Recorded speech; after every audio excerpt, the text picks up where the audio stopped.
address those and using the community and the innovation that we have here in this room this evening, get the ball rolling so that all presentations in the future don't have any negative impact at all to the district. The very good news that we have is that Governor Brown wants to fund his legacy. He wants to make sure that he gets all the funding to the schools right away before he leaves office. That's the bottom line. So he is fully funding the LCFF calculation in 18-19, which he's accelerated from the original goal of 2021. So he can leave office knowing that his full implementation is in place. That's the proposal.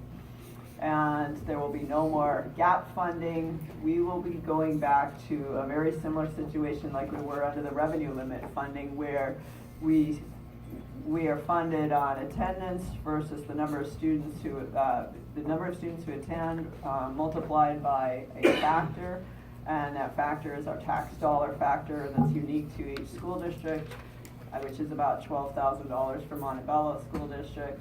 And the only increase in that, the only way that we can grow our community, grow our programs, grow our revenue is through growing our enrollment and our attendance, because the only other option is COLA, which is very small amount compared to the funding that the districts across the state have been accustomed to in the last 5 years.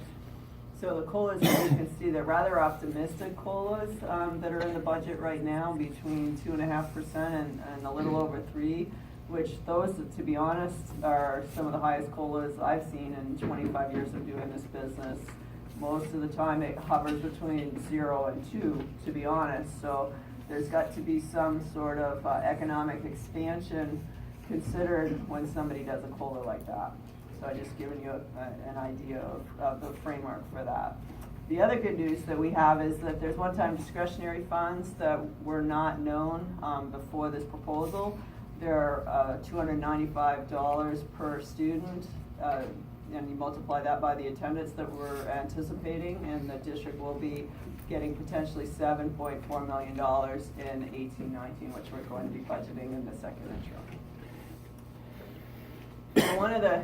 One of the things that is very, very important for this school district, as we've talked to, is that we need to staff the organization to the student enrollment, because we've discussed this many, many times, where the district is losing on the natural about a school per year's worth of students across the district. So somewhere between 800 to 900 students are not attending as they were in the prior year. Something it could be due to many different things. One of the things is low birth rate, could be economic factors, it could be a variety of things. But in general, we need to be right-sizing the organization to match this change in the student population. And also, in the last couple of months, even just since I talked to the board last, there have been 2 proposals brought forward for charter schools that directly impact Montebello School District. And I'm going to demonstrate to you this evening the impact of those charter schools. That's the critical issue. I hope that we could look at this as an opportunity for the district to market itself as assertively with the same amount of energy that these charters are marketing to the parents of Montebello. If the Montebello School District put that same level of energy and effort into that same generating future enrollment, I think the district could show a completely different picture than what we're showing this evening. The other areas that I think could really enhance revenue, and I'm speaking to the board and the cabinet, but maybe I really need to be speaking to the student population and the teachers out there, because maybe you can make a difference in terms of independent study compliance and increasing the student attendance. 1% increase in student attendance yields 35 teaching jobs. So to me, that is just an incredible amount of good that can come from the students attending more in the school district. So I really am reaching out to all of you to help in this process, because I don't see where the district can cut its way out of a problem. I think it needs to become bigger, bolder, richer as a community, rather than smaller and constricting, which seems to be what's happening due to the competition from the charters and other factors. So when you look at what's happening, just the 2 charters that have been introduced to this district, it's potential that they are going to affect the student population and increase that number of students that are not here next year by quite a bit. So when you look at this little graph, there's probably about, maybe almost 300 students from the elementary level where parents may choose to go to a charter instead of to the school district, and about 200 students that may choose an online opportunity in your immediate area. So I've been very inspired by what happened here tonight with the students. If everybody in this room can take that story and share it with everybody, I think that parents who might be considering other options for their students might take a second look at the jewel that they already have in their neighborhood, okay? And really take that to heart, because that's what's going to save this district and save this community, is everybody going out there in the supermarket, in the church, wherever you are, every single day, your workplace, take that message out that it matters, that we take care of the students here and keep the people here as a community and keep it whole.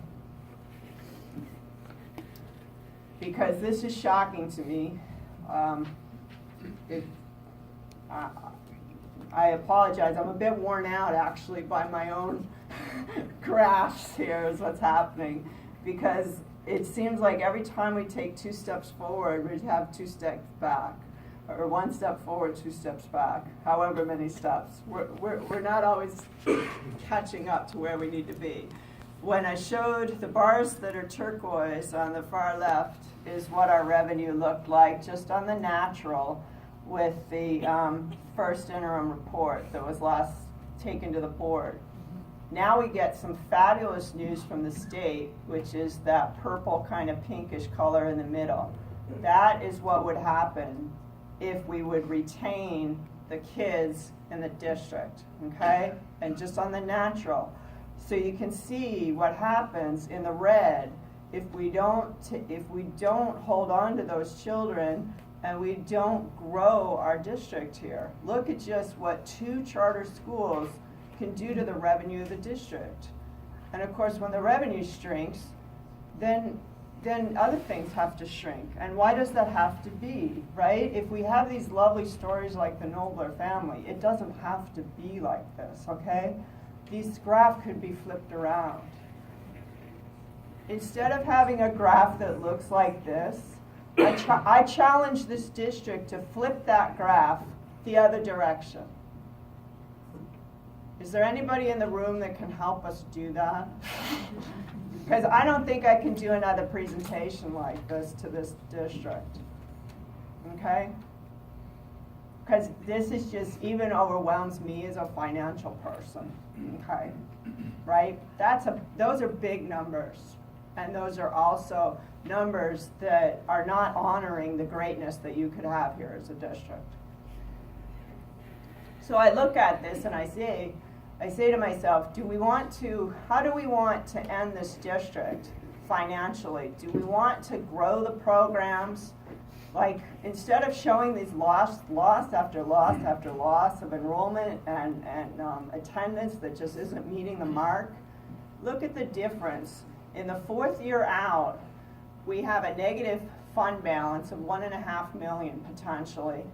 But if we are able to hold on to these children that we have, we could actually have a fund balance of $27 million, okay? If we don't hold on to the kids, we'll probably have a fund balance of $9 million. Well, that's a lot of difference, isn't it? That's a whole lot of difference in how we educate our children here, how we are as a community, right? It's a lot easier if we have that 27 million. You know, we can really feel good about ourselves, feel good about our kids, feel good about the process. And that's kind of where I would like to leave this district, is saying, gosh, the community pulled together and this is what happens, right? As opposed to just report after report after report coming to you with these graphs that are negative and going downhill when it just doesn't have to be. So I hope what's going to go to the board is probably the third scenario down there and down below, due to the fact that these charters probably are going to get approved and they are going to affect the district. So unless we see some initiatives and maybe a bunch of gentlemen with shorter hair, maybe we'll get to the 27 million and beyond. I challenge the district to do that. Thank you. Any questions? Any questions from the board?